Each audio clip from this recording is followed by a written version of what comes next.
Now it's logistics. How do we get the players there? How do we make sure we have the tests available? How do we lock down? How do we keep Mickey Mouse from running around and running amok and causing problems? How do we prevent Kyrie Irving from getting into the bubble and potentially fighting Mickey Mouse? These are considerations I have, Dave. Oh, that would be amazing.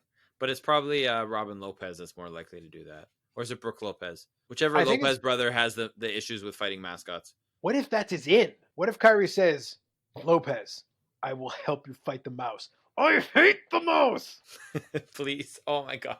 I feel like Carlos's version of the NBA would be much more entertaining than the actual NBA. Even though I find the NBA pretty entertaining. Let's get that straight. I feel like we've established many times, Dave, that my alternate realities tend to be vastly superior to realities. This is true, Carlos. I will give you credit for that. You are listening to episode 58 of the Unnecessary Nonsense Podcast. The Spiel. I'm Carlos. That's Dave. Nice. I like it. Efficiency, Dave. We are here for efficiency. That's probably the best intro we've had yet, I honestly feel. I think we've just about got it. All the external elements have been removed from it, and now it's down to its core essence. The Spiel, Carlos, Dave. I mean, if this is the first episode that someone's listening to, go back a few episodes, but otherwise, we're good, man. I was going to say, if you want the spiel properly, go back to like episode 1, 2, or 3. I used to read out the whole thing. And you were so proud of it at the time too, Carlos. I'm usually not proud of work I do, Dave. It takes time for me to appreciate my own work. It's like a Renaissance painter or something like that. I've been often compared to a Renaissance painter. It is a fact. I'm glad you're only like the fourth person to say that today. It's weird. Hey. Anyway, all right. So we got a couple of things on the show today. We're going to keep it nice and straightforward. We're going to be talking a little bit about what we've been up to. So we'll get into that. And then I'm going to kind of give you the potential future of sports card shows as well as kind of trade shows in general. And I have a little experience that I'll share with all of you related to that. And maybe that'll give you a little insight. Another thing that we're going to talk about, of course, is the back and forth really boring ping pong match going on between the Major League Baseball and the Major League Baseball Players Association. A little bit of Kyrie's, malcontentness, as we like to call it, and what he's been up to lately with the NBA. And then I think that'll be it for the main topics because, trust me, we'll have a few things to say about a lot of that.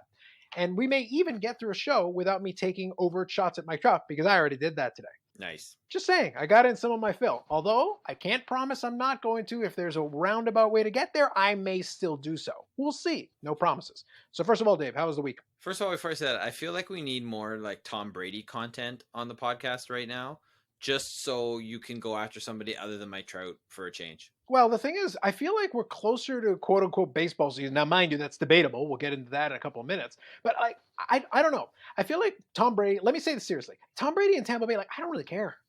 I feel nothing. I feel dead inside when thinking about Tom Brady and Tampa Bay because it's like, you know what? He's no Jameis Winston. I'm sure he'll try. He'll do his best. What if he went to the Bears or the Vikings? I mean, I know Vikings don't really need a quarterback, or even the Lions. Would you care then if they're in the same division as the Packers? Well, if he wants to back up Matthew Stafford, I think that's cool. That's about where he belongs. That's fair. Can't they get Colin Kaepernick? Maybe he could be the third quarterback in the room. Yeah, that's true. We shall see what happens. Absolutely. We could talk about it, but we chose not to on this podcast. So not today. No, the thing is, to me, the Kaepernick thing, there isn't that much to talk about. Getting teams to look at him, sure, that's fair. I just don't know if after 3 years he's going to necessarily be that interesting. I think he has to come in as a backup or come in with a team that truly sucks, who is like, well, we'll give it a shot, whatever. What's the worst that can happen? Yeah, I think backup would be the way. But anyway, let's move on from that. The model's already there. If something happens, come in, at least get on the roster. Get in uniform and let's see what happens. Yeah. My week's been pretty good. I have, I think, 2 stories for you. So the first one is I decided to help, get Megan out of the house to do something other than just, be here and help take care of George with me and all that jazz. Since she's still on mat leave, is let's go mini golfing because they have courses open now, right? So the golf course not too far from where I live called Rock Chapel. It's a 9-hole course, but they also have a mini putt or what they call a putting course, which I assume. Now, is this a glow in the dark thing or like an outdoor thing? No, it's an outdoor thing. I assumed it was a typical mini golf course. I've never played it before. I hadn't played Rock Chapel, the 9-hole, until this year, but I've been 3 times already. And so, so great. Sounds good. Sign up. You have to book a tee time, which is fine. That's a thing for golf now. You have to book tee times as part of the COVID stuff. No problems. We get there. And they're like, "Do you need putters and balls?" I'm like, "Well, yeah, it's mini golf, Bring your own, Dave. right?" Like, you know what I mean? Like, I have putter. I actually have two, and I have golf balls, but they're in my golf bag, which I don't bring unless I'm actually doing real golf. Okay, quick sidebar. What kind of putter do you have? I'm going to judge you on your golf Oh, you equipment. know Let's what? go. Honestly, Ben's old putter, so I don't even know. Ben's old putter is quite the brand. I'm not familiar with it. I actually have two putters, but the other one is, older than the Stone Age, and then I have Ben's old putter. Love it. Love it. But Well, when we get back into it, I'm taking you to Golf Town. We're getting your proper putter, for God's sake. so no, it's a good putter. I'm quite happy with it. All right, go on. So anyway, so we got up to go to the first hole, and you look at it, and it's not really mini golf. It's 18 holes of putting greens. Okay. So it's the same, consistency, length, whatever, as the 9 greens on the 9 hole. Okay. And that they're obviously thinner, and a lot of them are uphill or downhill or whatever. But that's the course. So there's like no clown head or anything, Nothing. or windmill. No. And then they hand you like 2 white balls. Right. You usually get like a pink ball or a green ball or whatever. Dave, just out of curiosity, is this mini putt course like their excuse to be like, all right, guys, just use the lawnmower, cut this down, we'll call it mini putt.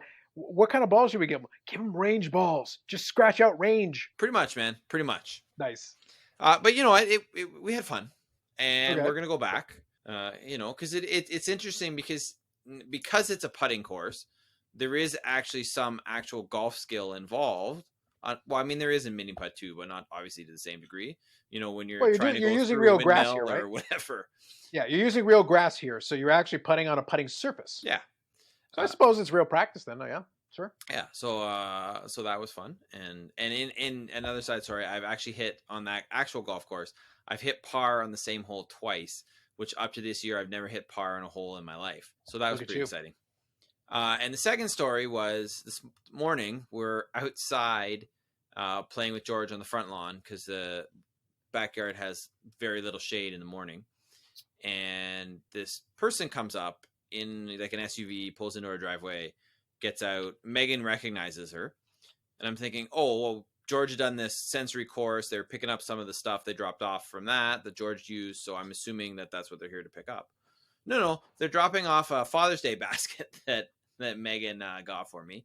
So obviously I opened it today, and some good finds in there. There was a Nickelbrook, something hazy IPA.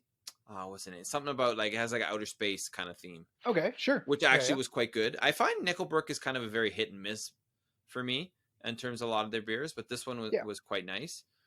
They also had like a bunch of 40 Creek products. So there's a 40 Creek, like a Mickey of 40 Creek, as well as a barbecue sauce, which we actually used for dinner tonight, which was quite good. 40 Creek is the whiskey? Yes. Got it. Okay. I'm familiar with it. I was trying to envision it in my head, but I think I know what 40 Creek is. Okay, go on. So, quite a nice basket of stuff.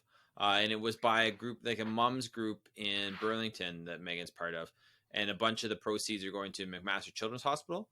And, George was there for 2 weeks in November. So, I think that was a great thing to support. So I'm happy with that. And the basket's really good. It's got a lot of good stuff in it. So I was really pleasantly surprised that they weren't actually here to pick up stuff. They were here to drop this off. Nice. Okay, fair enough. I think it's kind of funny that I laugh because I'd be curious. At this point, I don't think my dad expects anything for Father's Day because I usually laugh because Father's Day and Mother's Day, I never remember those things. Usually Roberto's job is to remember that. Well, Roberto's got to do something, right? Like he's got to. What kind of a personal secretary is he for me if he doesn't remember things? But the thing is, what I always find funny is I sometimes remind my dad, I'm like, hey, isn't it enough that I let you have my name? Haven't I done enough for you? Your association with me has elevated you and opened you to social circles you have no business being in. Like, good Lord, man, that's worth its weight in gold. Gold. Yeah. I agree. But anyway, I think this year I already told the old man ahead of time. There's no surprise here. I'm not spoiling anything. I told him this year that I'm going to kind of combine it, and he was eyeing my leather wallet that I have made by I think it's a company called Popov Leather. I'll double check what it is, but they're basically based out of Canada, and they make handmade leather goods. So I have so I Okay. had a wallet that they basically they'll make it to order for you. They have different models, and you can order it and then customize the stitching and what kind of leather and all that, and then they'll make it. Nice. Yeah, so it's a proper leather wallet. So I told my dad, I go, look, if you want, because you've been eyeing mine, I can get you. I'll spring with Roberto. We'll go get you a proper leather wallet. You just need to tell me which model it is and which type of leather you want, and we'll order it for you. And he's like, okay, well, I want that one and that one. I go, that's fine. All right, I'll make an order for you because I want to get something from them anyway. I may as well just combine it and get shipping. And here's your birthday present There you early, go. along with Father's Day. You're done. Yeah. Yeah. So I think that'll be good. That's kind of his late Father's Day, early birthday present. Nice. I think we'll get some use out of it because those things are built properly. Good leather wears in the right way, where it's like, no, it can last forever if you take care of it. Yeah, absolutely. Yeah, so I think that's more of a quality piece because my dad doesn't need anything. Beer, we can get it to him. If he wants some liquor, we can get it to him. But at the same time, it's like he doesn't need it and he doesn't drink too much very often. But it's like, no, the leather wallet, he'll have it in his pocket every day. Nice. So we figure, why not? That'll probably make the most sense. So that'll be kind of what I'll work on with Roberto, and then I'll order some stuff for myself. That's a solid Win-win idea, for Carlos. everybody. Yes.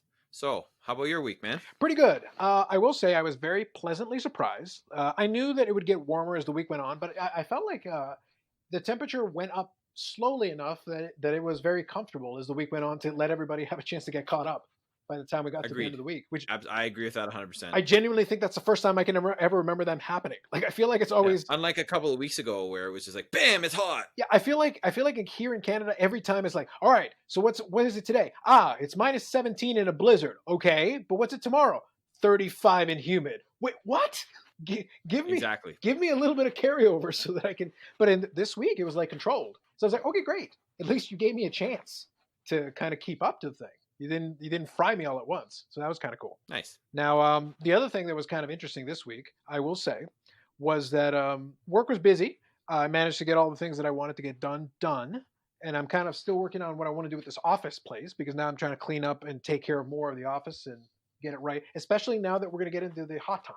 As humidity picks up. Speaking of office, if you're ordering a new chair, don't order from Grand & Toy. No, you officially denounced the Grand & Toy chair?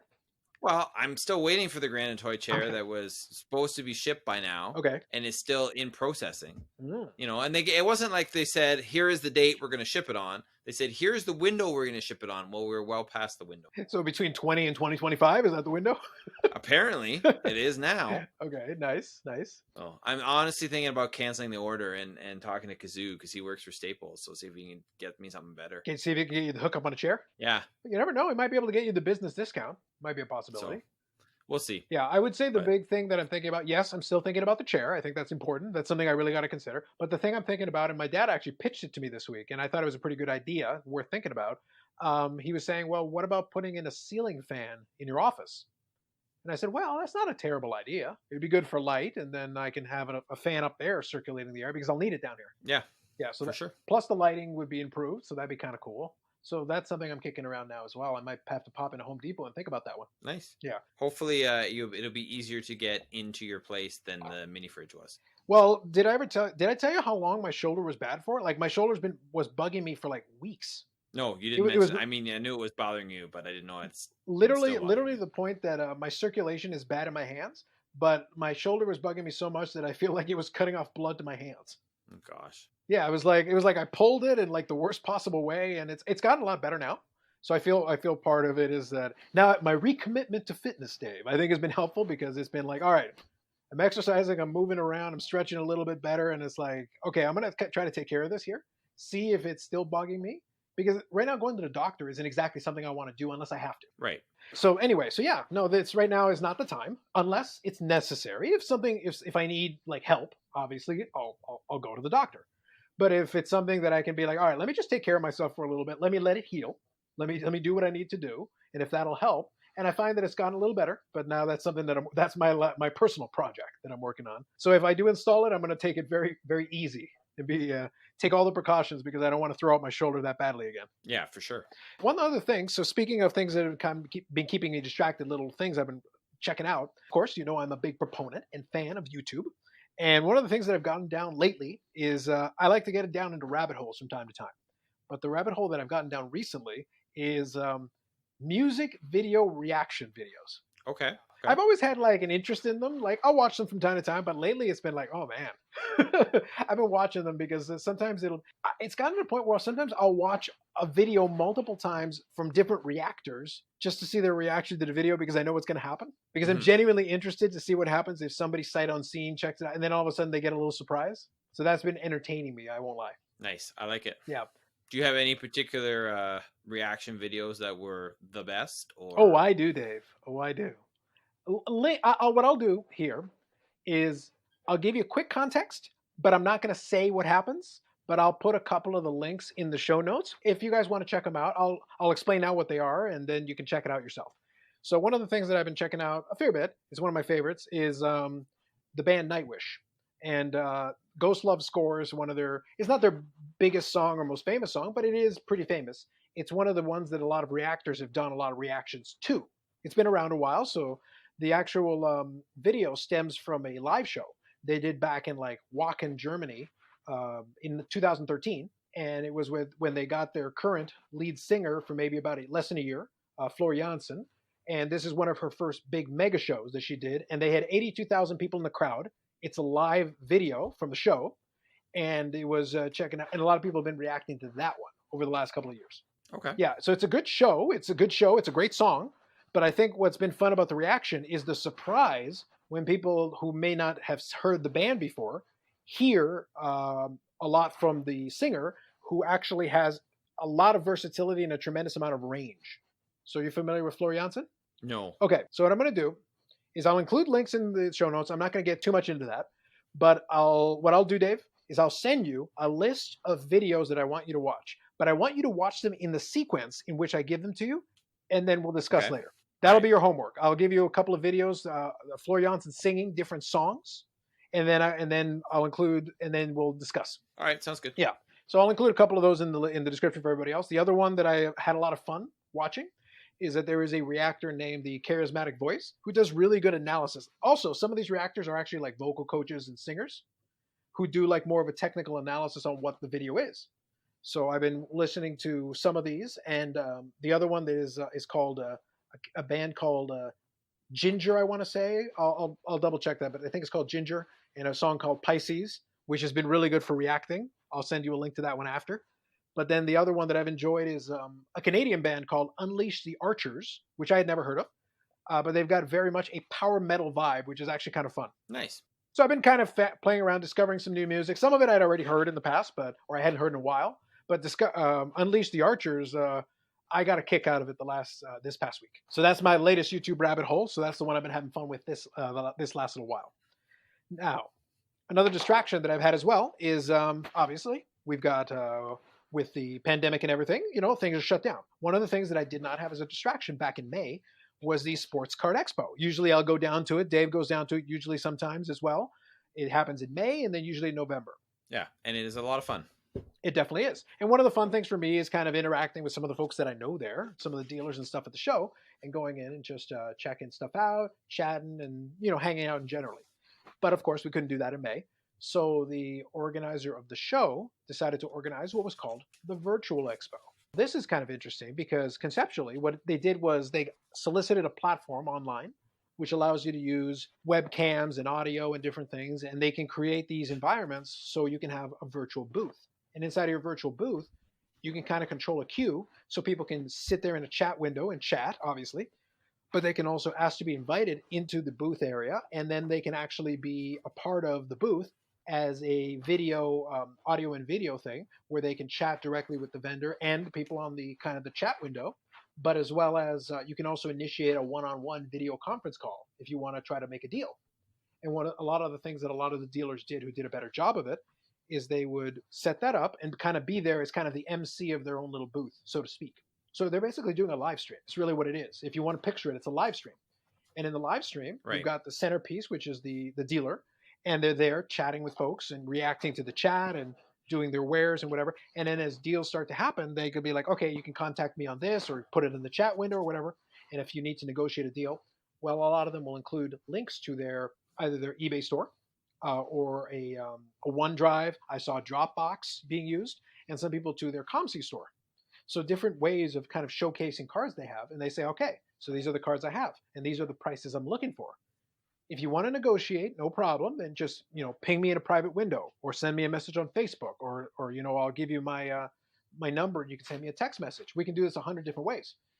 Each dealer had their own way of negotiating and doing. And then when you came to a deal, you would figure out, okay, so you want to do PayPal or you want to do electronic fund transfer, like an e-transfer.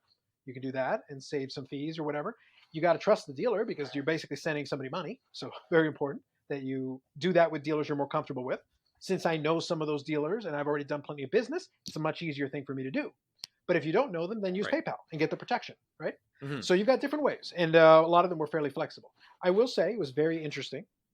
And what they did, though, is the show organizer actually was able to get some guests. Nice. So what they did is they had an area called like a main stage. So you could have so normally you would have your guests, like different athletes and entertainers that would come in and do like a live Q&A, a photo op, and all this stuff, and autographs, of course. But in this case, obviously, you can't be physically there. However, you could buy VIP packages where you could do like a one-on-one private video call with like Reggie Jackson, for example. Sweet. And you could chat with Reggie Jackson one-on-one in video call form. And then Reggie Jackson would chat with you and then like sign a ball or sign a picture or whatever for you. And then they would ship it out to you. That's pretty sweet. Yeah, so they tried to incorporate elements of the real expo, but obviously we're using technology to make up for the fact that we can't be in physical proximity. So did you take part in any of that part of it? No, I didn't, but I checked it out and I thought it was pretty cool. Like Austin Matthews was there. I think they had Kevin Nash, former wrestler, there. They had a couple of different guests. Some podcasts did like live shows in the main stage in video form. So like they tried to incorporate interactive elements like the regular show, but obviously everybody's at home. Right. So I think for a first try at something that hadn't been done before, I think it was decently done. Was it perfect? No. There's definitely some challenges to that because obviously you can't look at the card in person, and we're limited by webcams. We're limited by bandwidth. If the picture's a little blurry, that's why scans and photographs are so key, because that way you could get a better look at whatever it is you're buying. Yeah. And kind of a question you asked me offline. Yes, I was able to do a deal with one of the dealers. We were able to negotiate a little bit. They were kind of hemming and hawing because they had a set that they had to break up, but enough people offered to buy enough of the cards that they were like, all right, Carlos, yeah, we're good to do the deal. So he was in a live chat, and then he goes, and he just basically says, I'm sitting there in the chat window talking with different folks, and he goes, hey, Carlos, I think we're good. I've sold a couple of the other cards, so I think the deal, I'm good with your price. Everything's fine. Let's finalize this deal and make it happen. So then he invited me to come on, and I actually went on to the video feed, and then I chatted with the chat as well as chatting with the dealer and hanging out, and we finished the deal, and then I sent the payment while I was on my computer. Done. Address done. And then the cards will be sent on my way in the next couple of days. Nice. So as a platform, it's interesting. The reason why I wanted to bring it up and why I wanted to chat about it a bit is because it is something new. It is a way of doing a trade show. Now, obviously, this is a trade show where you have physical items. It's one thing if we're doing a trade show where we're sharing information. Then the video format is like really obvious. It's kind of easy. But obviously in a card show, it's kind of tricky because you've got all those other considerations. Well, how do I see the card? I can't hold it in person. What can you tell me about it? If I'm a dealer, maybe I'm in my house. Maybe I've got all my inventory. Cool. But if you want to see something specific and you want me to show it to you, can I get to it? Do I know what I have? If you've got a big inventory, how can I, as the potential buyer, be able to communicate to you what I want? So these are challenges that you have to overcome. Yeah. And I think for the most part, the better dealers were able to kind of figure out different ways of doing it. But one of the points I made when I was chatting with a couple of them is I said, because it's new, all of you are trying it a different way. And what's going to happen is you're going to figure out what the best way is, because some of them simply aren't going to work. Yeah, that's pretty cool, man. So it's very much a beta test. Everybody was figuring it out and like going like, we don't know how this is going to work because we've never tried. Yeah, and I wouldn't be surprised at all if it's being used the same way in the fall, right around the November show. That's why it was so important to be like, all right, guys, get the kinks out of this thing, because you might need to use this again, this platform. And I will say, in relative terms, considering what they were trying to do in the short notice that it took to put it together, it only took them like 4 or 5 weeks to organize it. They were able to do like 50 dealers, and they got 5,000 registrations. That's pretty good, I think. Yeah. So considering it's the first of its kind, first try ever, I definitely wanted to participate. So I hung out with one of the dealers that I know, and then I hung out with another dealer that I know virtually. I invited one of our friends that usually meets up, and we were all sitting there in the chat window talking BS while deals would be made. Nice. So if you're just a viewer, you can kind of lurk in the background and be amused by 3 idiots making fun of each other. It's another way to entertain yourself when you don't have live sports. Exactly. And then at the same time, if there's something you want, you can always make a deal and chat and do all that, and people can do. I don't expect this to be the quote unquote future, but it is good to know that it is possible to have some platforms that can allow you to do some of this in real time as best you can. And it sounds like it worked to a big enough degree. I think a lot of people, I would say at least one of the dealers that I was talking to was able to make like 60 or 70 deals today alone. Yeah, like that sounds like it's probably worth them being on and paying whatever fee they had to Yeah, pay. it was a scaled down version compared to the normal fee from Expo, obviously, because you're not getting all the access to people, right? But at the same time, the commute's a lot shorter. The commute was shorter for the attendees. You don't have to be physically there. You can be in different time zones. You can be at home. Yeah, well, it's nice. I'm sure it's kind of nice. Maybe not. I don't know. We'll see. But for the people that are coming up from the States too, usually, that obviously can't get into the country right now. That's right. They were able to participate where otherwise they would not have been able to. Yeah. So like I said, it's not a perfect solution, but it is cool as a proof of concept because now they got to build off of that. And I could see other trade shows and things building off similar models, but people got to try. And that's kind of the overlying. I love it because obviously I like sports cards and collectibles and all that, obviously. But I also like it from a technology standpoint as a technology nerd because it's like, well, this is the first time you've tried to do this kind of thing this way. So it was like being on the front line of being like, all right, you guys are all guinea pigs. Let's give this a try and see what happens. Yeah, exactly. So from that perspective, it was kind of cool. It was very interesting, I would say. And I would say some people had some fun with it. Yeah, it sounds like it. Yep. No, that's definitely it. So we'll see if there is a next one. Then we'll talk about it more if and when that comes to that. And if we have to do it that way, well, then Dave, we're going to the virtual expo. Get in the car. Yeah, exactly. Yeah, you just need some good Wi-Fi. You'll be fine. Yeah. So it's like I said, I think it's interesting. I'd like to see it obviously improve and do more, but obviously I was able to make a deal, so I was satisfied with that. And I went in there and I provided some extra entertainment. I got a lot of comments of folks kind of being like, "It's like, dude, you're hilarious." It's like, yeah, I know. It's what I do. Thank you. Standard, Dave. You know this is standard. I do. Yeah, like I do. It's just what I do, Dave. You know, all day, every day. Plus, on a live feed with an audience, I got to tear apart Mike Trout. And you know what? I think I'm starting to change some minds, Dave. I'm starting to change some. My movement is gaining momentum. I like it. I think you should do just a solo episode, either of the podcast or on the YouTube channel, where it's just you break it down with Mike Trout. There's a lot of things I could break down, but yeah. You know what you should do? You like the Seattle Mariners documentary. You do it that kind of way. A 6-part series? You don't have to do a 6-part series. You can do 1-part series or 1 episode, therefore it's just a standalone. But do it with the same type of graphics. Yeah, Dave, but if I do a 6-part series, I could actually incorporate, you know that the big stat that a lot of people use to talk about Mike Trout and how great he is and all that is war, right? Yes. If I could get it licensed, we could get that song, War, what is it good for? See? Yeah, hey, you know what? I am on board. Whatever I can do to help make that happen, Carlos, I am willing to do. Just saying, guys. Just saying. So there you go, Dave. So now there you go. Now you got a little background. Now you know a little bit more about the virtual Card Expo. Aren't you sad that you didn't pop in? It was interesting. I know. I did. I mean, I got the emails and I was thinking about it, and I have. It was free registration. It was free. It was free. I should have been part of it. Yeah. On Friday I didn't have time. I couldn't. I had to finish work late on Friday, but today I was like, okay, you know what? I'll have some late lunch and then I'll sit down and let's check out. I didn't know what to expect. And I was like, let's check out what this is about. And I ended up sitting there probably for 4 or 5 hours chatting with different dealers and doing different things. And I did make a deal. Which is great. Yeah. So it was a good time, a good way to use an afternoon, just kind of chilling. Perfect. Good stuff. So now. All right. Shall we move into Project 2020? Exactly. We're pivoting to Project 2020. Not a lot to report, although we did have Fucci this week. A little disappointing, Dave. Can we just get into it? Like Fucci, man. Yeah, I know it's your shtick. I know it's your shtick to have faceless people. I get that. But this was a new low for Fucci this week, Carlos. I think the problem is that he basically replicated the original Dwight Gooden, but without a face.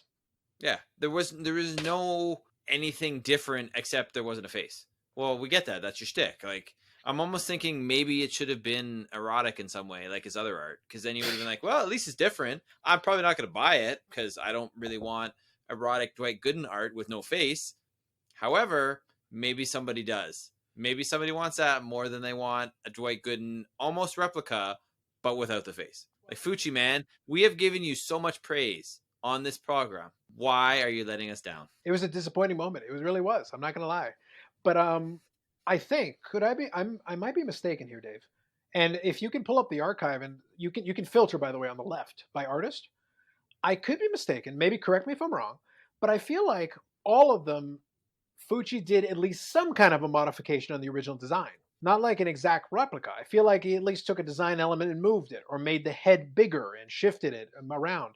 Even the Frank Thomas, which is very similar, still changed it up a little bit to make it look a little different. Yeah, this is true. I could be mistaken, but I feel like that's the only, like, if I look at that Doc Good, and I'll try to include a link for everybody in the show notes as well. I feel like though, if I take the 85 Topps Doc Good, the original, and then take the Fucci version, it's like, well, basically you turned it into a cartoon and made him faceless. Like, I feel like it's the same design, the same bar, the team is in the same spot. It's like, you didn't do anything. Yeah. Which was really disappointing. I'm not happy. Yeah, it's like it's very disappointing. We expected more, Fucci. We expected more. Yes, we did. And we did not get it. Fact. Another thing that kind of disappointed me, obviously, I think it was this week as well. My good buddy, Old Man Allen. What the heck, man? Why, but what? So check out, again, go to Archive and check out Old Man Allen. And he did a George Brett this past week. And from a 75 top standpoint, fine, whatever. Like, design-wise, he did borrow the border from 75 tops, which is accurate for George Brett. But he basically took a Getty image and just threw it in the middle. Interesting. Yeah, it just felt kind of sloppy, a little bit lazy. And he did get some flack, I will say, on Blog Cards, the message board forum on that. And normally I can defend Old Man Allen to a certain point because the Ted Williams I liked, because stylistically I liked that classic design. But the George Brett one, he literally took a picture from Getty Images, like literally a picture from Getty Images, and cropped it and stuck it in the middle. That is very unfortunate. Yeah, it's kind of weak, is what I'm trying to say. He did and considering there has been some extremely creative stuff. Yeah, I will say he and I want to say Joshua Vides kind of get a lot of flack because their stuff is kind of the laziest in terms of the amount of variation they actually do compared to the original. Because Vides is the one who takes the original card design and then basically like draws outlines. Like if you look at his Dwight Gooden, I would say it's only marginally better than the Fucci. Yeah. Like, sorry, just going back to the Old Man Allen George Brett, right? It's like, Repeat why? That? How did 6,558 of these things sell? There's still an inflated number, I would say, because if you remember, the production numbers were going up and up and up, right? Yes. Remember when I said earlier that as much as it is about cards, as much as it is about sports card collecting, all that, as much as it is about that, this is market psychology. And the part that fascinates me is the market psychology. You remember that? Yeah. The reason why I say the market psychology is the answer to your question is market psychology. So put yourself in the mind of someone who's trying to make a buck on this, okay? Right. Originally, you weren't on the bandwagon. Suddenly you discover that the print runs were pretty low. Prices started to skyrocket. Then you start rushing in like the gold rush. You want to get in on this. For a little while it works because at first, people aren't ready for the sudden increase in production runs as it goes because it doesn't happen immediately. First, it's a trickle. The numbers start to go up, but then it explodes. It crescendos when you get to the Shore Griffey, 99,000 copies of one card. Suddenly, oh my God, the supply is going to be massive. Prices start coming down. They crash very quickly. Now, a lot of people run away. But at the same time, if you're sitting there and you're trying to be like clever, right? You're thinking like, okay, so a lot of people are going to run away. If this is a really boring card or a really plain card or an unexciting, uninspiring card, maybe the print run will be really, really low and then it'll be really expensive. So I'll buy 50 of them because no one else will buy any. Yeah, this is true. Get it? But and if some people think that because they think enough people have been driven out that they're like, okay, so I'll buy 100 and then I'll own the 100 that exist. Well, actually, no, you're not the only person that thought of that, even though a lot of people did run away. Yeah, this is true. I think that's how you're arriving at those numbers. I think the real number of collectors for this set is still much lower than that. But I do think, now mind you, compared to 99,000, that's a freaking short print. Yeah, absolutely. So like, it's all relative, right? So that Griffey Shore, like, I may live the dream yet of buying it for $5, Dave. I may yet live the dream. I really hope you do. Like, we'll try. We'll try our best. But I don't know. And that's why I say the market psychology piece is fascinating. I don't know how it's going to play out. And we're barely over a third of the way there, Dave. That's crazy to think, too, that we're so not into it really at all. Yeah, we barely had ups. We've had a lot of ups and downs. There's been a lot going on, a lot of controversy, a lot of criticism, a lot of praise, all kinds of stuff. And some of the artists have started to produce their own. They produce companion cards, which is like their own art, but like another way for them to make some money. So some people have been going crazy on those. The autographs they inserted, which I mentioned to you, that some of the Mike Trout cards now are all going to have like 10 autograph versions inserted randomly into packages. So Yeah. it's like all of this plays into it. And we don't know exactly where it's going to be. So like, for example, the last Mike Trout that came out did under 21,000, which for Mike Trout is actually pretty low comparatively. Now, not compared to the beginning, not compared to the Ermsey Mike Trout, but compared to some of the more recent Trouts where they had 75,000 of them, that's then pretty low, right? Yeah. We'll see. I'm curious. We shall see. This is true. But as I said, Fucci, Old Man Allen, you guys got to step it up. Well, Vitas as well, I would say. Oh, yeah. Like, I mean, some of these artwork pieces, like the Trout one you're talking about, I can't remember it's escaping me. The one with where he's got the Cyclops eyes. Yeah, JK5. Right? So there's a Mike Trout card by JK5. Very cool artwork, right? For some reason, we don't know yet. It looks like he's the X-Men Cyclops where his eyes are, shooting laser beams. That's a cool card, right? Remember what I said about the companion cards? What, again? Remind me again, sorry? I said, this. I mentioned that some of the artists are creating companion cards. Right. Well, for that particular artist, JK5, his companion card is like a knight with like wings or something. Like I have to look at it again, but it's like a knight with wings or something that looks like he's fighting the Mike Trout Cyclops. Like, that's pretty cool. That's pretty cool. It's an art piece. Like he literally made it into an art piece. Yeah. Like that is what I want from Project 2020. More of that. Some of the artists are trying to deliver it. So I will give them their props. Like some of them are clearly trying. The Beck Ted Williams that I talked to you about, I like that card. I think it's cool. Yeah, it is a good card. So it's like not everybody is mailing it in. I think some of them are clearly trying and doing different concepts and trying different stuff. It's not for everybody. Not all of it is going to be. Some of it isn't going to interest you. That's fair. That's okay. But some of it, I would say, is real interesting attempts at different interpretations. Absolutely. So, that's the reason why we talk about it. It's just every week there's something else. Like everything we just said this week, next week it could be completely different. There could be one that sells for 150,000 copies, and then we talk about why. This is true. Absolutely. It's good stuff. All right, so anything else you want to add on that one? No, I think we're good. I think we can move into MLB. Owners are dumb, but more dumb than the players, I think, at least at this stage. Okay, so definitely want to talk about that. So let me lay the groundwork a little bit, and then I'll give my voice a little bit of a rest. I don't know if you can tell, but I'm straining it a little bit here. So long story short, it's been like a ping-ponging back and forth with the players and the owners. The reality, though, is that both are in the wrong. Let's get this right. Both are in the wrong.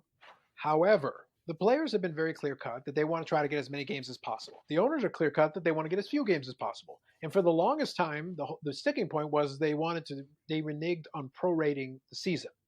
So the players kept fighting for that. Finally, the owners suddenly magically caved on prorating the season. Well, and they did agree to it in March. Let's not forget that. That's right. But that's why I say they reneged on the original idea. Yes. So suddenly they got re-inspired, and they decided to suddenly put it back in play. And now they're suddenly willing to go over 50 games. And here's the thing. In everything we're about to say, bear in mind, the commissioner of baseball can unilaterally start the season. Yes. This is correct. He can say 45 games, but what was the sticking point like last week was that if he did do that, it would have to be prorated. And there would be no modifications to the playoff format, no universal DH, none of those other little mechanisms to try to squeeze a little extra money. So the owners are suddenly up to 60 games prorated. Not all the owners are thrilled about that, but the players are trying to get as many games as possible, so they proposed 70 games. Now the owners have rejected that and said, we're not going to counter it. So the players offered 70 games. The owners had offered 60 games. And right now both sides are kind of entrenched. And it looks like the players are going to reject the owner's proposal for 60 games and basically force the hand of the commissioner to be like, start the season.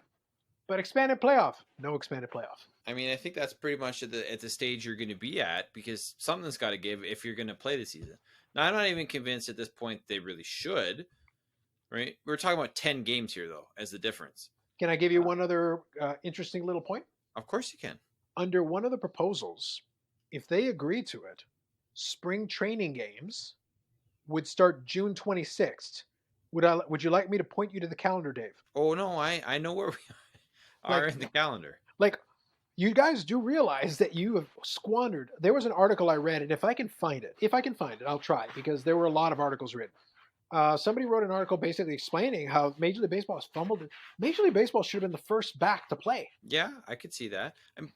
But keep in mind this too, and when you talk about that point, is that, and this goes into some other points too for other sports, which we don't have to get into, but Dr. Fucci in the United States keeps talking about sports and the virus, and as changes go on and whatnot, and it almost seems now that if they'd had a plan, they could have put it into place, but because they don't have a plan, things keep changing almost on the daily.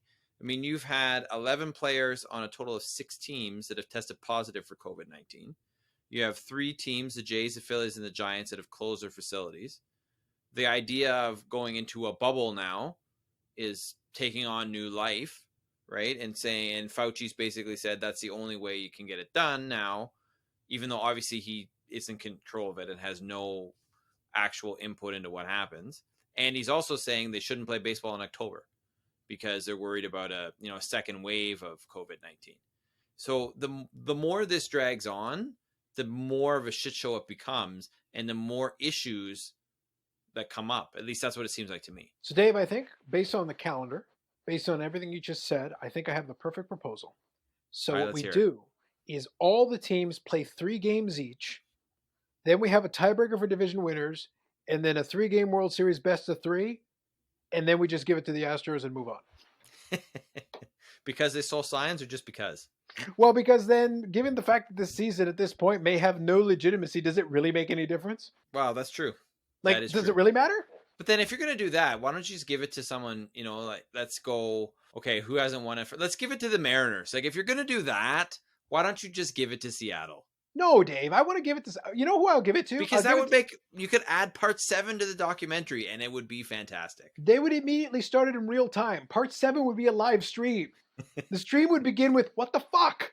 Well, to be fair, every episode of that could have begun with, what the fuck? No, but I mean, part 7 would literally begin with that. And they would be like, we haven't even put the music on. What the fuck? Include at this point, hey, it could happen. You never know. No, you know who would be the perfect team given this kind of weird circumstance and the fact that the whole season is nonsense? Pittsburgh? Miami Marlins. Oh, God, yeah, that's true. They're perfect. They are literally the perfect. If there is a franchise that thrives on, why do you win a World Series like here? When there's no staying power, there was nothing to suggest that you were going to get there before. There's nothing to suggest you're going to be there after. What? How did you get here? Miami Marlins. 2020 World Series champion, as the prophecy foretold. But you have to add the as the prophecy foretold. That's the key part of that sentence. I do have to add it. Yeah, I don't know. You know what? The more this drags on, the more I realize I don't care about MLB. So Dave, I mentioned to you, like, I have my YouTube channel where I do my stuff separate from the Unnecessary Nonsense podcast. I've got my own, and sometimes I like to opine on different topics and things. And I really wanted to talk about this Major League Baseball one, but like they keep doing the ping pong things, so I keep going like, okay, I want to comment on this, but I feel like you're going to then change course tomorrow, and then suddenly what I'm going to say is already out of date. Well, yeah, like, that's true too, right? Like, what am I supposed to say here that will hold for more than 12 hours? I've had things where, I have notifications that I got on my phone from the score. Mm-hmm. And it's been cases where I haven't even read the article I've been given a notification about, and then suddenly it's changed. Like, the information in that article is outdated because something else has come up, but I haven't even finished reading the article yet. Yeah.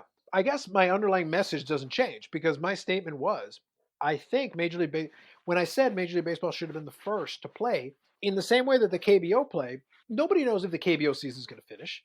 It doesn't really matter. The point is they tried. The point is they got some games in. Like, they're still getting games in right now. They're trying their best. People give them credit because, hey, you tried. You got some games in. But, and who knows? The thing is, the more and more we're without it, the less and less I miss it. I am basically. I'm more excited about what, I have PVR'd the 1981 NLDS between the Expos and the Phillies. And I'm more excited about watching that, Carlos, even though I already know what happens, than I am about this potential MLB season. Well, that's fair. But for reasons that I already outlined, like this MLB season wasn't going to be exciting per se. Major League Baseball has done everything in their power. The reason why they should have been first to market to get out there is because they would have had a completely uncontested time period where they would have been the only game in town, literally. Yeah. Like, this was their best chance. If they wanted to try to bring themselves back into the national consciousness, Well, how about being a monopoly on the a live sports calendar every night for at least a couple of weeks? That's a really great way to do it. Like, there's no more valuable. Like, you would be it. All the sports outlets would have to cover you. It doesn't matter because there's nothing else live going on. You're it. Yeah, all true. All true. Yeah. Could you imagine if TSN is like, all right, guys, we're going to talk TSN Sports Center. What are we talking about? We're talking about baseball. Why? Because that's all that's happening. So we're going to talk about it for 25 minutes. And you would, right? If you're the only, like, live sports are always going to get more, or sports that the leagues that are happening are always going to get more attention than the ones that are in the off season or that aren't playing. Yes. And what better commercial for the sport than, hey, we're playing, check out our highlights because they're everywhere because that's all there is. Yeah, exactly. So, like, this is a missed opportunity of a lifetime, Dave. I'm going to boldly suggest right now, this is the missed opportunity of a lifetime. You may never, future pandemics or not, it is doubtful that you will get an opportunity like this, where everybody was unprepared, where nobody had a plan, nobody had anything ever again, and you could have been first had you gotten out of your own way. And that's the key, right? That they weren't able to get out of their own way. Yeah, because imagine that's the nail on the head right there. Imagine if they do come back. But yeah, you came back, but you know who else is going to be playing? The NHL, the NBA. I'm sorry, they're probably going to watch them because the NHL and the NBA are going to be basically in playoff mode. Yeah, I would watch that over regular season Major League Baseball right now. And you're going to be playing like regular season games. First, you're going to be playing spring training games, which suck anyway. I'll be honest with you. I don't care about spring training games. I haven't cared about them in 20 years. And then spring training is only good if you're actually there and you're taking part in, watching it there and, maybe getting some autographs or talking to some players before games or after, that kind of stuff. That's why spring training is good. It's for player access. It's the opportunity to have access to the players that you don't have in a regular kind of environment. Correct. Yes. But like for a television product, it sucks. No. And regular Major League Baseball sucks as its regular television product right now. It's not a good product on TV. Yeah, they've squandered a huge opportunity here that who knows if they are going to recover from it. Really. I genuinely don't think they will. I think they've shot themselves in the foot, in the face, in the leg, in the stomach, and they're bleeding out. They don't even realize that. Can we screw ourselves? Let's see. It's like, can we self-amputate? Does anybody have a hacksaw? Yeah, exactly. Yeah, so it's like, and it's their own damn fault. It's nobody else's fault. But it's like, well, and all the other leagues are going to, like I said, I don't know if they're going to be able to finish their seasons, but I guarantee the NBA is going to try. I guarantee the NHL is going to do its best to try to get to a conclusion. And if they're able to successfully get to a conclusion, very few people are going to be watching Major League Baseball. Correct. Yeah, because you're going to have playoff games. And at least you'll have the elevated sense of urgency that those games have because those players are trying to get to the finish line. And they're much closer. They're already basically done the regular season. And NHL is going to have to go straight into the playoffs. So they're not even going to fool around. They're going to go straight. Yeah. So it's like, so you're competing with a product you have no shot at competing with. Playoff anything is going to destroy you. So it's, I just don't know. It's one of those things where it's like, I don't know if you guys thought about this. The commissioner should have just invoked this clause and been done with it weeks ago. Yeah. Well, none of us know really, right? Yeah. That's fair. But that's where Major League Baseball finds itself, kind of piggybacking off of what Dave said. Truthfully, I've said this months and months ago. I am a baseball fan. Major League Baseball is a product, is a league that plays baseball. I don't need to watch Major League Baseball. If there's another baseball that I can watch, I'm happy to watch it. I like the sport. Exactly. I like the sport. That's the part I enjoy. The rest of it is secondary. I'll watch playoff hockey. I'll watch a little bit of NBA. But regular season Major League Baseball, that's going to be a tough sell even for me. Even if they manage to figure it out and get on TV. Yeah. And I sure as hell am not paying anywhere close to the full price of that streaming package. So Major League Baseball, you better not try to charge us for that. Oh, yeah, for sure. But I'm sure the owners are going to try and find a way to make money wherever they can. Yeah, that's a penny wise, pound foolish, if you know that saying. I do. Yeah, they're going to pay for that one in the long run. What I think the most interesting side story of this, Turner is the one who I think announced that they were doing a new deal with Major League Baseball, where they were bumping up I think they're paying like $3 billion for the rights now. Okay. Which is higher than it was before. And I'm sitting there like, why? Yeah. Like, who are you competing with? Who else is bidding on these rights? Yeah. Like I said, I love baseball, but let's just so we're clear, like, who are you competing with? Who are you bidding against? Yeah, exactly. It's bizarre. I don't feel like television ratings are going up. Like, maybe I'm wrong. Maybe I don't have the numbers in front of me. Maybe I'm wrong. But I'm like, who the hell's watching in higher numbers than they were 5 years ago or 10 years ago? Well, yeah, exactly. I don't know. That's bizarre. I genuinely don't know. Somebody does, I guess. So we'll see. We'll kind of keep an eye on that. I'm sure there'll be more, obviously, because like they're running out of time. So I'm confident that a resolution, positive or negative, whether it's the players agreeing, the owners agreeing, or the commissioner making a stand and saying, "All right, we're going to play 50 games. It's going to start July the 4th, and here we go." Well, I think that's what you're going to have to do at this point. Yeah. If you actually want to play Major League Baseball games. Yeah, and the thing is, we're talking. My prediction is it has to be imminent. I think they've got less than a week to make up their mind. Like, really, they're out of time already. Well, yeah. Because, I think, truthfully, they're probably out of time weeks ago. Correct. Like, for realistically decent length season, yes. But even if you want to do, like, a stupid truncated season that's not going to make any sense in historical books, you basically got 7 days. We've effectively run out of, because by the time you get to July, you should have already been scheduling games. Absolutely. So we'll see, but that's the mess that is Major League Baseball. We have to be so unclear and guess so much and make prognostications on this one because we know nothing. And to be honest, the owners and players clearly know nothing either. They're just making stuff up as they go along, and nobody seems to understand how to negotiate this thing. All right, so that's it for that one. Dave, take us home here. Tell us about Kyrie's malcontentness in the NBA. As we told you on last week's show, and we now all agree, Kyrie is the GOAT malcontent. And I think some of this is proved even more this week by what's happened within the NBA, because they've made some changes to their plan and done some things with their plan that I think are actually a result of Kyrie's complaints. There's been a lot of backlash, obviously, but one thing that did come out of this is now the NBA has said you can opt out of going, right? So if you want to, by June 24th, so again, the clock is ticking. If you're a player on an NBA team, you can say, I don't want to play in the bubble. You will not get paid though, unless there's a medical reason. But otherwise, there's no penalty. You're not going to get fined. You're not going to get suspended or face repercussions later. That's not going to happen. There's also been a huge backlash against Dwight Howard, who's also basically on the team with Kyrie. Well, not on the same team, but on this I don't want to play team. Says they shouldn't go, and getting a whole bunch of backlash from the talking heads. But the best story I think that comes out of all this, Carlos, is Kyrie leaving the group chat. You have heard of this? I've heard a little bit of it, yes. So apparently, there's been a bunch of back and forth to sort of what actually happened. We'll see. But basically, Kyrie came out with saying there should be a players only league. On the face of it, is maybe not a horrible idea. I think it's something that at least merits further discussion that we won't have here, but it's legitimately a horrible idea. It's about the worst idea I've ever heard. Please continue. Right. But he's also allegedly trying to, through group chat, trying to get the rest of the Nets to say, we won't play in Orlando. And then it came out that this happened and whatnot. So Kyrie's solution, he just leaves the group chat. I guess, I don't know whether he's getting flack or whatnot, but it's basically like, instead of me actually dealing with this or coming to any kind of resolution, I'm just going to leave the group chat and let the teammates figure it out on their own.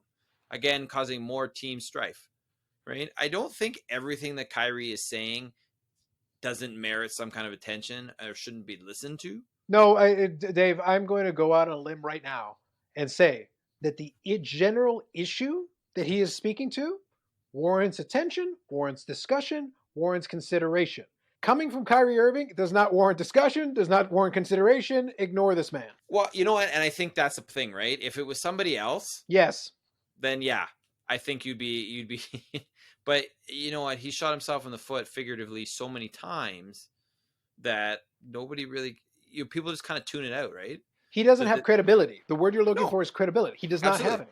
He does not. And Kyrie could say drugs are bad, and we're like, are they though? And it's like, we're pretty sure they're bad. All of a sudden, like, addiction rates go crazy up because Kyrie said drugs are bad. Yeah, because it's like, can I trust your judgment, sir? It's not that what you're saying is necessarily wrong. It's like, but can I trust your judgment? I don't feel like I can. So I got to question even what you say that seems to make sense. So, and the problem is I also have to consider, what are your motives? You're saying this is like, yeah, fine, I get your idea, but are you saying this for the right reasons? Are you saying this because you believe it and you think it's that important? Or are you saying this because according to him, it's all because he wants to bring more attention to Black Lives Matter. Except he didn't want that a week before. Well, I mean, yeah, I hear you. I hear what you're saying, right? Yeah, and I think the other thing that I think goes towards that point is the more this week went on, the more other stories about the NBA totally took over. Right. There's the idea or the stories about the perks that NBA players are going to get while they're there, in terms of like 24-hour concierge, lounges that they can hang out with, DJ service. I'm not quite sure what that means, or how that would work, but it's there. And also about the fact that there are 3 coaches in the NBA over 60, and whether or not they're going to actually be allowed to be in Orlando because of health concerns. You've got Alvin Gentry with the Pelicans, who's 65, Mike D'Antoni, who's 69 with the Houston Rockets, and is he really that old? Yeah, and Greg Popovich is 71 with the Spurs. Popovich, I believe that, but I didn't realize D'Antoni was almost 70. Holy crap! No, I didn't either when it first came out. So, but there you go, right? Those are the stories that people are talking about more in terms of the NBA. That's what's getting, even though Kyrie is still doing his thing, people are like, you know what, we're kind of over you, Kyrie, already. Yeah. Right. I mean, I guess he did get the concession that, hey, players are allowed to opt out, they don't have to play, and they won't get paid, but there's going to be no other repercussions. Okay, question. I wasn't aware that was a thing before. I was pretty sure that if someone had a concern, because Adam Silver's usually pretty good about this stuff, if someone legitimately had a concern, like I have people in my family that I'm concerned about, that I want to make sure I take care of or whatever, I don't know if I can go, I would struggle with the idea that they would actually have a problem with it. Well, I think really what it came down to is the details around how you go about that and what happens or not because of it were finalized this week. Maybe what they did is make it a league-wide mandate, but I wouldn't be surprised if certain teams already had like, yeah, if you can't, we get it, just tell us, and then we'll figure it out. Yeah, I agree with that. I'm pretty sure that was probably going on behind the scenes as well. Yeah, like especially in the NBA, given the type of league it is, where the players get a lot more priority compared to a lot of other things in a lot of other leagues. It's like, I'm sure individual teams probably have arrangements. They're like, we would like you to play, we would prefer it, but we're not going to force you. Yeah. Exactly. Real quick before I get to the next point, one more thing. What I was trying to say with the D'Antoni thing, but you kept talking. But I was saying about D'Antoni, it's like, hey, good for you, D'Antoni. You look hella good for 69. I'm shocked. Like I'm very impressed. Good job by you. I wouldn't have known. There you go. Yeah, but the thing is, as far as this is concerned, the messenger's just wrong. The problem is, like I said, if I have to question your motives, and I legitimately can, everything Kyrie Irving does, like, dude. You would have, and he already acknowledged this. Like, he goes like, well, if I have to go, I have to go. Yeah, so it means you're willing to go if you're basically forced to. But at the same time, it's like the reason why he didn't want to go, he doesn't want to go now, is from what I understand in some reporting, and everything's hearsay. Let's be clear, everything's hearsay. But my understanding is they basically said, well, like, if you're kind of hurt, it would be better if you stayed home. And at that point, suddenly he's just like, oh, none of us should go. Wait, none of us should go because they don't really want you there, or none of us should go because of the cause. Yeah. Because I'm not sure they want you there. I don't think they do. Yeah. Like going back to leaving the group chat, like, thank you for leaving the group chat. This is what I want. Exactly. Right. Hey, now we can talk about how we really feel. It's like, Dave, I'll give you a personal story that outlines this. It's my personal favorite thing in the world. My mom and my dad and I have different relationships. They're both my parents. But my dad and I get along because we'll basically bust each other's chops forever. This is the way it works. My mom gets very irritated with a lot of things that I do, and I enjoy pushing her buttons because it amuses me. And I'm a jerk.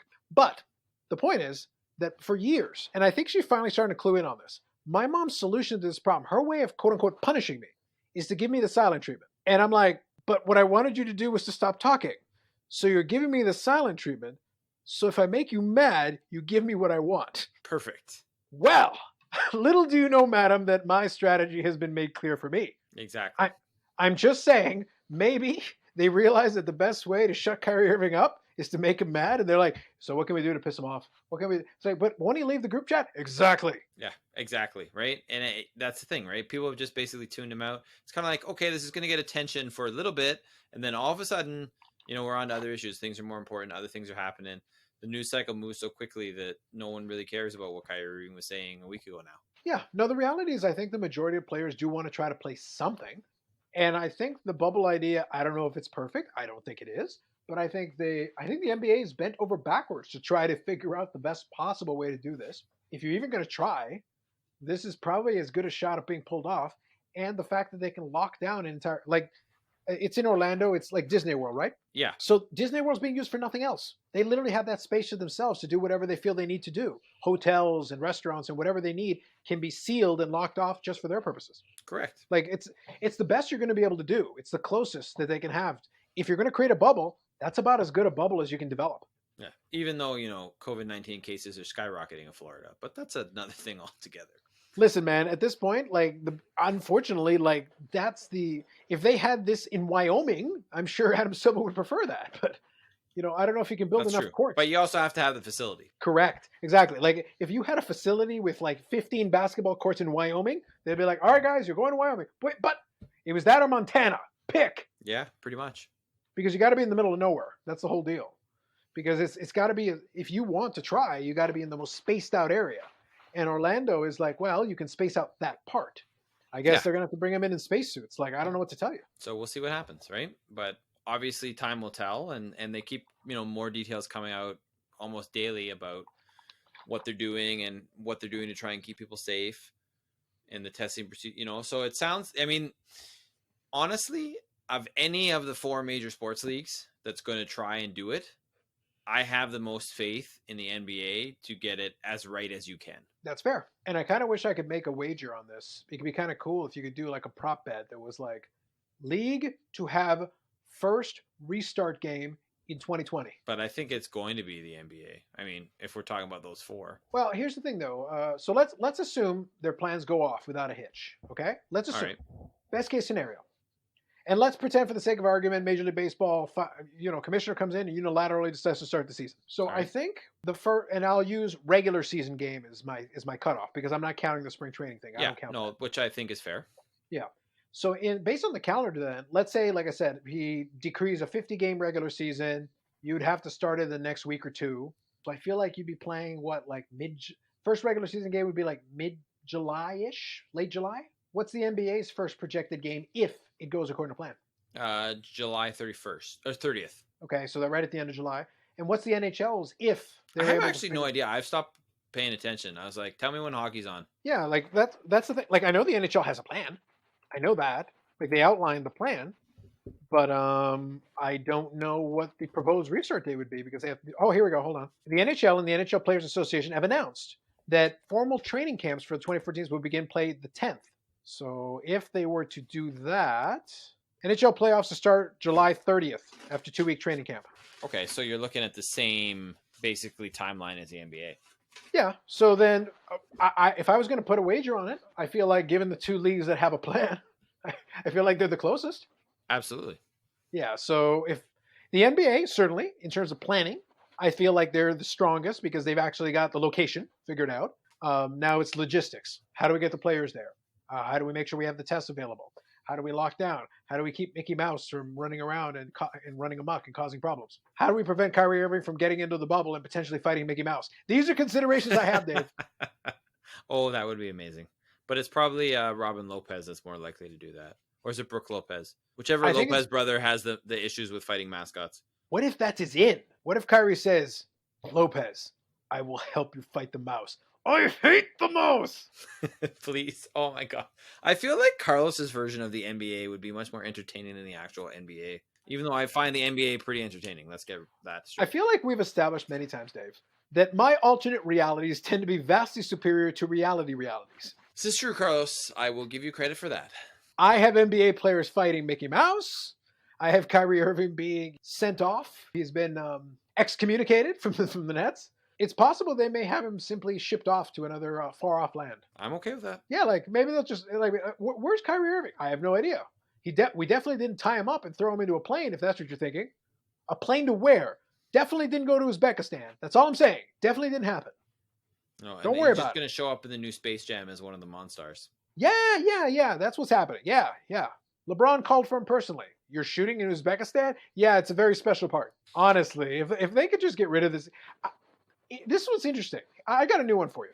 Kyrie Irving is the GOAT of malcontents, yes. But you know what Kyrie Irving is as well? What is that, Carlos? He's the mosquito of the NBA. I can't figure out his function or his utility. What does he do? That's fair. Like, he's there, but like, is he a good player? Sure, but like, do I need him? No, not really. Yeah. Yeah, Like, what purpose does he serve? Like, I don't understand. all true. That's what I got. Like, I don't understand this guy's purpose. He's just there, kind of like just be annoying, and that's fine. If you were so good that you were annoying and you're like carrying teams to championships, so be it. But you're last time you got to a championship, you were Robin to somebody else's Batman. And if the Yeah. Brooklyn Nets become a contender, it'll be because you're Robin to Kevin Durant's Batman. You're the sidekick du jour. Yeah. Well, you've basically proven you can't be the guy. Yes. Right? It failed epically in Boston, and it didn't go well this season in Brooklyn. Yeah, so you're there's a good chance you could be well on track to get run out of town in 3 places. Yeah, I like it. So that's all I'm saying. At least if we have him conspiring to fight a Mickey Mouse with one of the Lopez brothers, at least that could be a live stream, Dave. People would pay for that pay-per-view. Oh, you know what? We could have it. We don't even need to have it in Orlando. Fight Island? Fight Island at the island of Yas. Let's do it. Oh my God! There's your main event, buddy. There's your main event. Somewhere Dana White is just having a nervous sweat. He goes, "I'm getting excited. I don't even understand why." No, book it, Carlos. Book it. Hey, listen, this might be it, buddy. If we're gonna have Fight Island 7, it's gonna be the double. It's gonna be the double main event. We'll have one of the Lopez brothers against Mickey Mouse with Kyrie Irving in his corner, and then in the other main event, we'll have the Ultimate Warrior taking on Hulk Hogan. Why? I don't know. Isn't the Ultimate Warrior dead? Yes. Isn't Hulk Hogan really old? Absolutely. Like, why not? With the exception of the death. Oh, like that's been a problem. Hey. So what are you gonna do? Well, maybe we'll have an Ultimate Warrior hologram. Well, then who's in his corner? Tupac. Hey, whatever works, man. Whatever works. Holographic Tupac and holographic Ultimate Warrior. I've just built the greatest fight card of all time. I think you have. It's a fact, my friends. It's a fact. Well, there you go. I think that's it. Anything else in the NBA? We're good? No, book it. We're finished. All right. So I booked Fight Island. We did that. That's all I had left in my throat. I couldn't even do the proper one, but I tried. I did my best. I hope the people appreciate it, Carlos. Yes. That was with the energy I had for that one. Anyway, so you can check us out on iTunes, Google, Spotify. Oh, Google Play is the one I was trying to get at. So iTunes, Google Play, and Spotify, wherever you get your podcasts, as well as on the Unnecessary Nonsense Podcast YouTube channel. I think I now have to manually load them, Dave. So the last couple probably aren't there, but I'll follow up tonight and try to look. And if so, I'll upload them to the channel. So if you do check out the channel, subscribe to the channel, because then you'll get and you know what, hit the bell while you're at it, and then you'll get notified if a new episode comes in. But otherwise, guys, it's an audio podcast. Just subscribe on iTunes, Spotify, or Google Play. It saves you time and you always get it. And with that, this has been the Unnecessary Nonsense Podcast.